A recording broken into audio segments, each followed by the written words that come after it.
नमस्कार, आप देख रहे हैं एटीएन लाइव और मैं हूं चंदन। इस वक्त की एक बहुत बड़ी खबर पटना से निकलकर सामने आ रही है। चुनाव आयोग की टीम पटना पहुंची हुई है और आपको बता दें कि 9 सदस्यीय टीम चुनाव आयोग की पटना में पहुंची और बताया जा रहा है कि नवंबर के पहले सप्ताह में यानी कि छठ के बाद चुनाव बिहार में कराया जा सकता है। तो ये बहुत बड़ी खबर आपको बता दें कि जिस तरीके से चुनाव आयोग की टीम एक्टिव हो चुकी है और पटना 9 सदस्यीय टीम आई हुई है, बिहार में होने वाले विधानसभा चुनाव को लेकर के समीक्षा भी की जा रही है। और उसके बाद आपको बता दें कि जिस तरीके से खबरें निकलकर सामने आ रही है कि छठ त्योहार के बाद से नवंबर के पहले सप्ताह में बिहार में विधानसभा के चुनाव कराए जा सकते हैं। कहा जा रहा है कि 2 चरण में बिहार में चुनाव हो सकते हैं और इसको लेकर के तमाम तरह की तैयारियां जो है वो चल रही है। और इसमें ये एक चीज और भी सामने आ रही है कि नवंबर में पहले सप्ताह में चुनाव कराया जाएगा और नवंबर में ही हर हाल में काउंटिंग करा करके 27 नवंबर तक किसी भी तरीके से सरकार का गठन भी कर लेना है। तो ये बहुत बड़ी खबर है। आपको बता दें उन प्रत्याशियों के लिए जिनको चुनाव लड़ने हैं, चुनाव आयोग के द्वारा बहुत बड़ा इस तरह का कदम उठाया गया है और 9 सदस्यीय टीम जो है पटना में आई हुई है। समीक्षा हो रही है चुनाव को लेकर कि कैसे बिहार में विधानसभा चुनाव कराए जाएंगे, किस तरीके से कराए जाएंगे, क्योंकि बिहार में उस वक्त आपको बता दें कि दीपावली और छठ जैसे महान त्योहार भी होते हैं। लेकिन यह जानकारी आ रही है कि छठ त्योहार बीतने के बाद यानी समाप्त हो जाने के बाद नवंबर के पहले सप्ताह में ही बिहार में विधानसभा का चुनाव करा दिया जाएगा।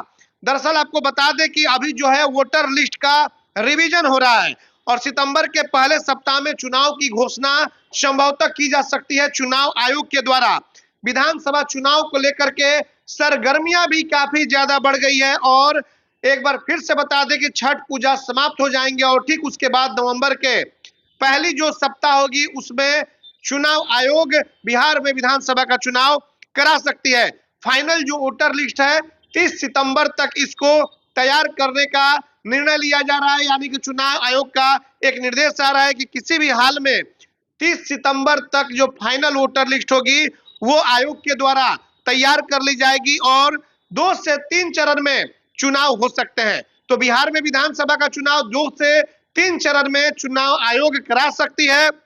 चुनाव आयोग की 9 सदस्यीय जो टीम है वो पटना पहुंची हुई है और समीक्षा की जा रही है। 27 नवंबर तक जैसे कि जो जानकारी मिल रही है कि सरकार का गठन भी कर लिया जाएगा।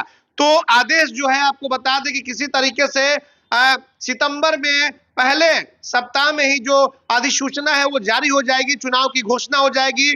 पिछले अगर 2020 की बात कर लें तो उसमें 20 सितंबर को अधिसूचना जारी कर दी गई थी, लेकिन इस बार कहा जा रहा है कि सितंबर के पहले सप्ताह में ही अधिसूचना यानी कि चुनाव की घोषणा कर दी जाएगी और उसके बाद से नवंबर के पहले सप्ताह में छठ के ठीक बाद चुनाव बिहार में कराए जाएंगे। और इसको लेकर के चुनाव आयोग की 9 सदस्यीय टीम जो है वो पटना पहुंची हुई है, समीक्षा चल रही है।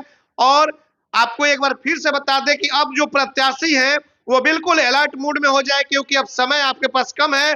बिहार में जिन जिन लोगों को विधानसभा का चुनाव लड़ना है उन प्रत्याशियों के लिए यह बड़ी खबर है कि चुनाव आयोग नवंबर के पहले सप्ताह में चुनाव करा सकता है और उसकी जो घोषणा है वो सितंबर में पहले सप्ताह में की जा सकती है, क्योंकि 27 नवंबर तक सरकार का गठन भी कर लेना है। तो ये जो खबरें अब आ रही है और इसको लेकर के कहीं ना कहीं सरगर्मियां जो है वो चुनाव की बढ़ गई हैं। जो प्रत्याशी हैं उनकी भी धड़कनें धीरे धीरे बढ़ जाएंगी। तमाम लोग अपने अपने चुनाव का बिगुल भी फूकने लगेंगे और 30 सितंबर तक आपको हम बता दें कि जो वोटर लिस्ट है उसकी तैयारी करके और उसे सौंप दिया जाएगा, फाइनल जो वोटर लिस्ट होगी।